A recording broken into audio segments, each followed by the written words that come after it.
Hello, Rick here with a short on the Kazon Sects as a sort of cultural index addendum. So chances are you've jumped onto this video after watching the Kazon cultural index. If not, I recommend that you do so to get the basics of the species first, but no biggie if not. I ain't your Marge. So the thing about the Kazon Sects is that what we see of them varies a great deal between the groups. Some, like the Ogla and the Nistrum, are addressed so often that we're able to build an entire picture of the species from them, whilst others, such as the Halik, are mentioned once by name and never again without ever being seen on screen. Still, in no particular order, let's look at the named sects of Star Trek's Kazon. First Marge of the Kazon Ogla, I will speak to your captain.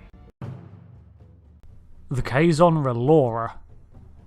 In the time we see the Kazon, the Relora are the biggest sect with the most ships and the greatest naval presence. Jal Haron is the first Marge of this order and wields an arrogance to match their size. After all, among the Kazon, the more powerful you are, the more deserving of respect you and your sect is.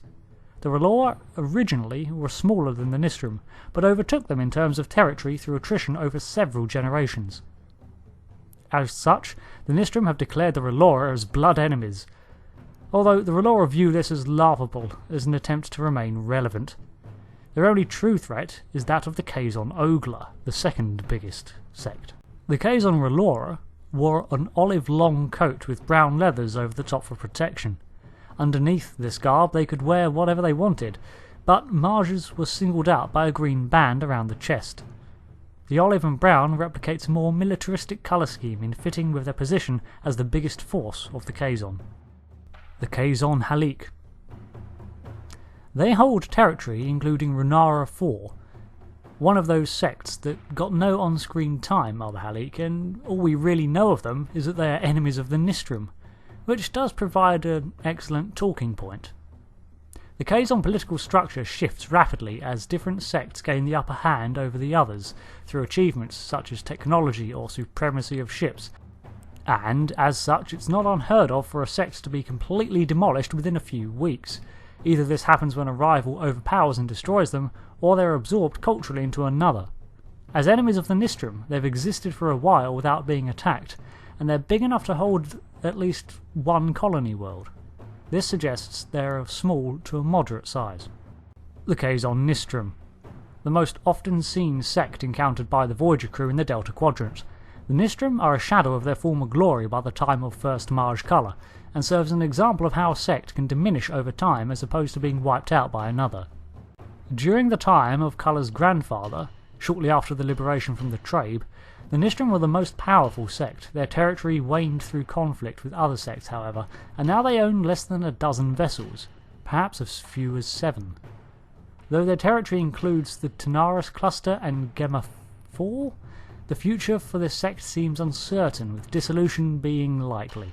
Although aggressive and pushing to grow under Colour's leadership, their repeated attempts to form an alliance with the other sects has failed and generated more hostility towards them. They often resort to duplicity and backstabbing to maintain their relevance in the Kazon collective, tactics that also earn them very little respect. Identifying markers of this clan include the red and brown furs, but most consistently, blue, red and yellow stitched sashes that they all seem to wear. The Kazon Hobai. Now the Hobai are regarded as a weaker sect, although led by Marge Loran, the stigma attached to a small sect such as the Nistrum was not present for the Hobai.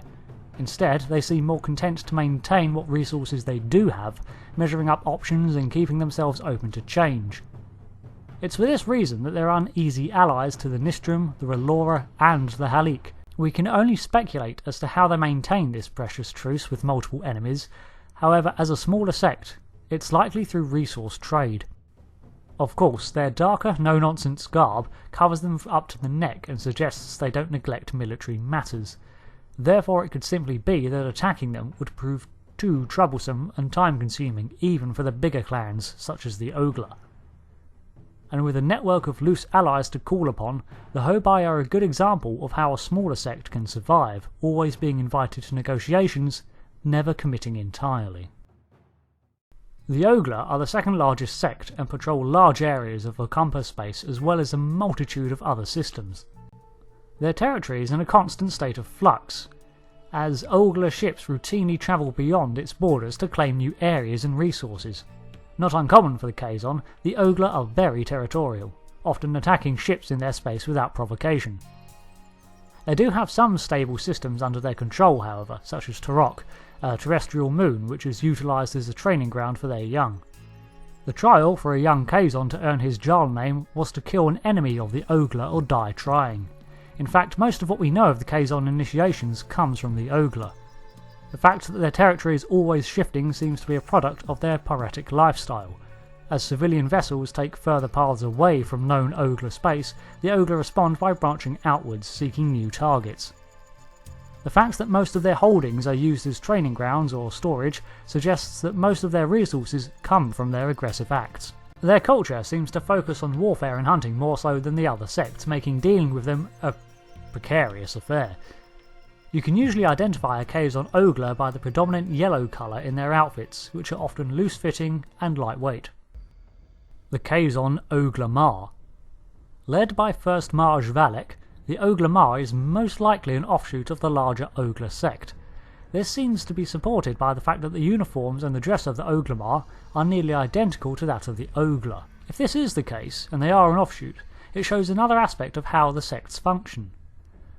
When a sect is large enough, it may be able to survive a fracturing of its members, whether that's due to strife or politics.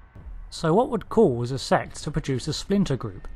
Well, there's of course the obvious internal fighting. Power play by an ambitious Marsh, for example, could have led some members going their own way. Perhaps they disagreed with aspects of Ogla culture, or felt that their actions were not enough. The other option is a more diplomatic approach. The Ogla Mar may be an attempt by the Ogla to create a supporting sect, which has similar ideals but without the reputation that the Ogla have earned as pirates. After all, the Ogla Mar were invited to the talks on Sobras, whereas the Ogla were not. This could be further supported by the hints that they are uneasy allies to the Nistrum, though they are enemies of the Mistral.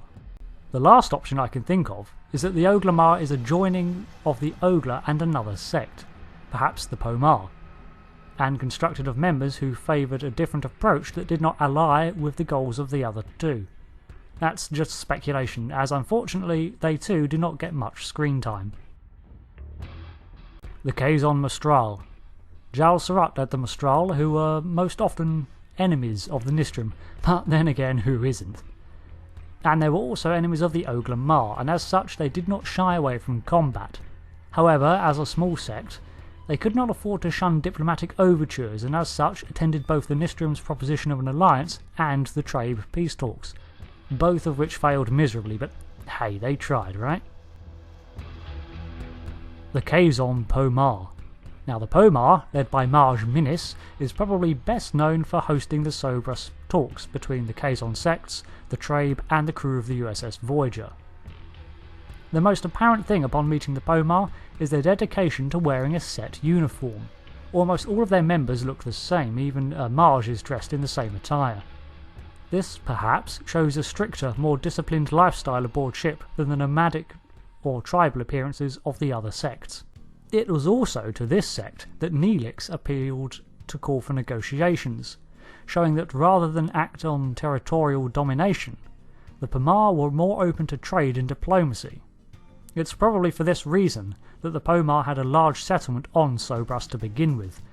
Perhaps out of all the Kazon sects, the Pomar is the closest to the Federation in terms of how they approach other species, with the noticeable exception of the Trabe, who, like all other Kazon, they continue to persecute and drive off-world. So there we go, 8 of the named Kazon sects and some basics on each. Now this was an interesting video to make, as although the Kazon are one species with a certain background and beliefs, there are specific cultural differences that have led the sects to develop their own societies, their own opinions on what it means to be Kazon. So thanks for watching. The cultural index schedule's kind of out the window at the minute with all the crazy stuff that's going on. I've done a channel update on that if you want to know the specifics, but suffice to say we'll be back to normal soon. So in the meantime, thanks for watching. I've been Rick, and I hope to see you again in another video. Thanks for watching again. Goodbye.